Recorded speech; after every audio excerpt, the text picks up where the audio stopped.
For 600 years, one empire ruled at the crossroads of three continents, commanding armies that made European kings tremble. This is the rise and fall of the Ottoman Empire.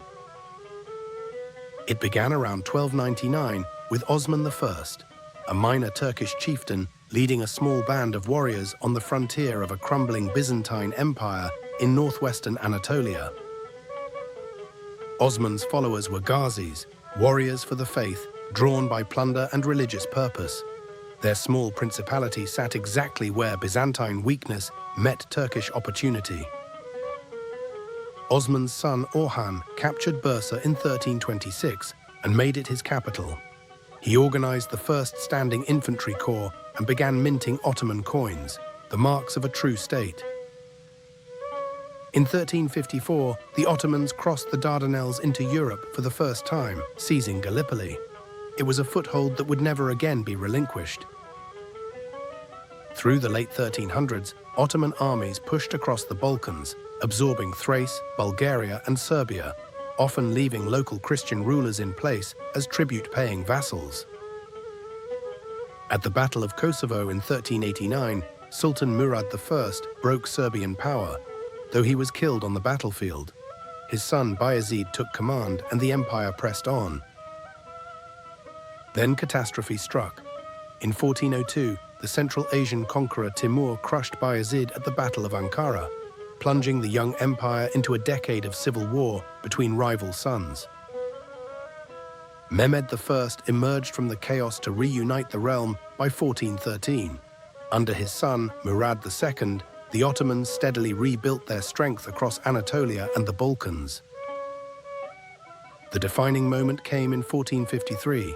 Sultan Mehmed II, just 21 years old, laid siege to Constantinople with massive cannons designed to shatter its ancient walls. After 53 days, the city fell on May 29th. The 1,000-year Byzantine Empire was extinguished.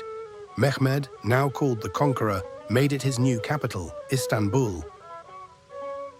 Mehmed rebuilt the depopulated city, resettling Muslims, Christians, and Jews alike, and transformed the Hagia Sophia into a mosque, a symbol of the new order. The empire's military edge rested on the Janissaries, an elite infantry corps recruited through the devshirme system, which levied Christian boys from the Balkans to be trained as soldiers and administrators. Sultan Selim I turned the empire's ambitions east and south, defeating the Safavid Persians and then conquering the Mamluk Sultanate, adding Syria, Egypt, and the holy cities of Mecca and Medina. With Mecca and Medina under Ottoman protection, the sultans now claimed the title of caliph, positioning themselves as the foremost rulers in the Islamic world. In 1520, Suleiman I came to the throne. Europeans called him the Magnificent. His own people called him the Lawgiver. His reign would mark the empire's absolute peak. Suleiman opened his reign with conquest, capturing Belgrade in 1521 and the island fortress of Rhodes in 1522, clearing the path deeper into Christian Europe. At the Battle of Mohacs in 1526, Ottoman forces annihilated the Hungarian army in under 2 hours, killing the young king and opening Hungary itself to Ottoman rule. In 1529, Suleiman's army reached the gates of Vienna itself. Bad weather, overstretched supply lines, and stubborn defense forced a retreat, marking the empire's high watermark in Central Europe. Suleiman's true legacy was as lawgiver. He codified Ottoman law, reformed taxation, and built a sophisticated bureaucracy that governed a realm stretching from Algiers to the Persian Gulf.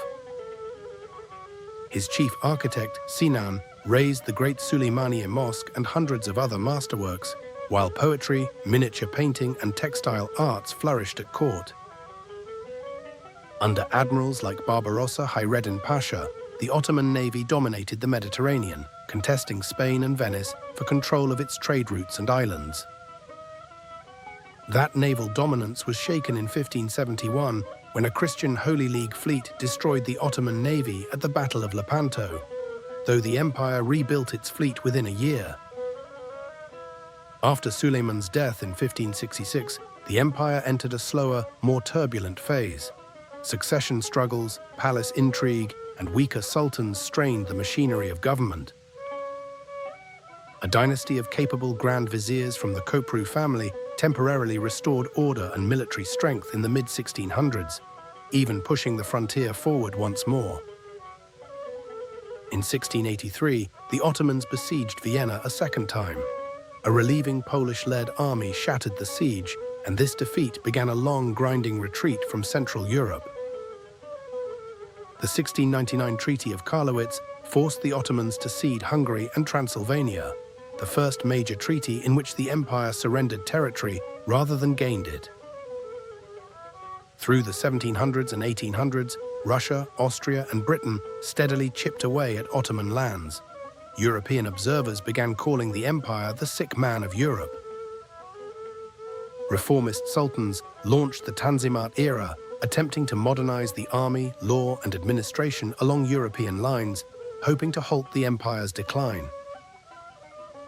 Rising nationalism among Greeks, Serbs, and Bulgarians triggered a wave of revolts.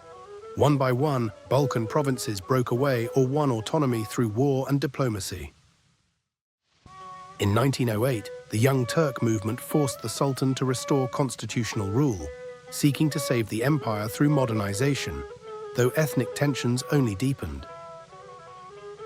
The Balkan Wars of 1912 and 1913 stripped away nearly all remaining Ottoman territory in Europe, a stunning and humiliating loss in under a year.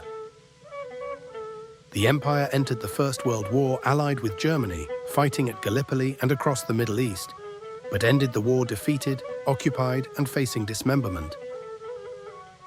In 1922, the nationalist leader Mustafa Kemal Ataturk abolished the Sultanate. The following year, the Republic of Turkey was proclaimed, and in 1924, the Caliphate itself was ended. The empire's legal and administrative systems left deep marks on the modern states of the Balkans, the Middle East, and North Africa, echoes still visible in law and governance today.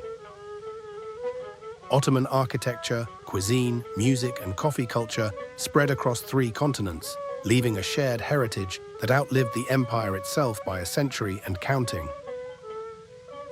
For 6 centuries, the Ottoman Empire bridged East and West, Islam and Christendom, Old World and New. Its rise reshaped history, and its fall gave birth to the modern Middle East.